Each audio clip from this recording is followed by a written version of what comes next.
Okay, so whether you're just starting out as an intern or you're the CEO of a huge company, there are these two invisible forces at play, kind of pulling the strings and shaping every single decision you make at work.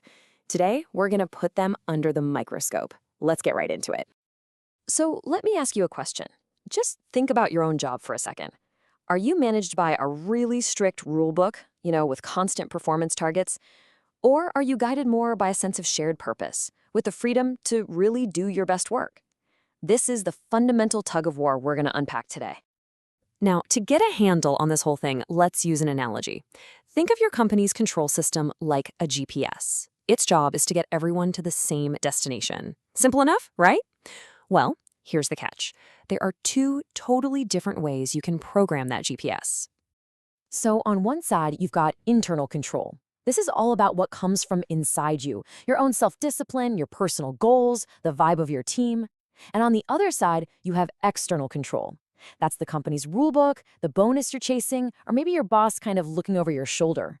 It's basically the difference between following your own internal compass and following a very detailed turn-by-turn roadmap from the company.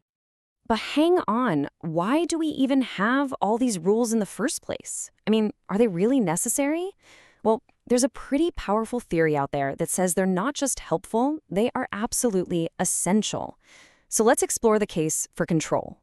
It's a little something called agency theory, and it's based on a pretty simple and maybe a little cynical idea that people, left to their own devices, will always act in their own self-interest first. So, to make sure the whole company stays on track, you need to have really strict rules and very clear incentives. In this view, just trusting everyone completely, that's actually a huge risk. And if you want to see agency theory put into overdrive, you don't have to look any further than Samsung. I mean, they didn't become a global tech behemoth by accident, right? They did it by building this incredibly fine-tuned machine of external control that pumps out results with just mind-boggling speed and predictability. So how do they pull it off? Well, with an iron fist, basically. The whole Samsung system is built on these relentless performance reviews. Every single move is measured against detailed key performance indicators. Think of it like a scorecard for every task you do. All the big decisions come straight from the top, and the consequences, whether they're good or bad, are fast and they're public. It's a really high-stakes, high-performance game of accountability. Okay, but what's the cost of all that control? What happens to things like creativity or passion in a world that's run by a rulebook? And that brings us to the other side of the coin, the incredible power of trust. You see, the big alternative to agency theory is something called organizational culture theory. And it argues that a company isn't just a machine. It's more like a community. When people genuinely believe in the mission, they don't really need to be managed. They manage themselves. And that right there, that's a kind of power that no rulebook on earth can ever replicate. And if you want to see this philosophy in action, just take a look at TELUS. This Canadian telecom giant has built a whole empire on a foundation of trust. They give their employees a level of freedom and autonomy that would probably make most old-school managers break out in a cold sweat. And what they do really shows a different way forward.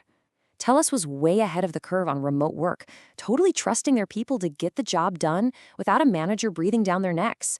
They push for peer-to-peer recognition, and they've baked a really strong sense of social purpose into their DNA. And what's the result of all that?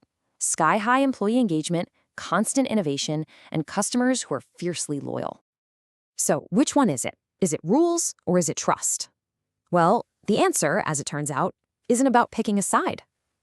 The real magic happens when you figure out how to dance with both. Let's break down the trade-offs. As you can see here, trust is the fuel for innovation and flexibility. Rules, on the other hand, are fantastic for ensuring compliance and predictability. So it's not really about which one is better. It's about knowing which tool is the right one for the job you're trying to do. And this is the bottom line, the most important takeaway here. Your control system has to serve your strategy, not the other way around. Think about it. If you're building cars on an assembly line, you need predictable rules. But if you're trying to invent the future in a research lab, you absolutely need trust. You know, the legendary management guru Peter Drucker put it perfectly. He said, "Control is not imposed from above, it is self-control." At the end of the day, the ultimate goal isn't just to have perfect management. It's to build a workplace where people don't even need to be managed because they're too busy leading themselves. But just when we think we've got it figured out, this whole debate is about to be completely flipped on its head. There's a new player entering the game, and it's going to rewrite all the rules. And I am, of course, talking about artificial intelligence. Now, before we jump into the future of work, let's talk for a second about your future. You can start taking charge of your own career right now by programming your own internal GPS. And you can start small. Just set one smart goal for yourself this week that's specific, measurable, achievable, relevant, and time-bound. When you master your own internal control, you become unstoppable, no matter what system you're in. And this brings us to what I think is the great paradox of the AI age.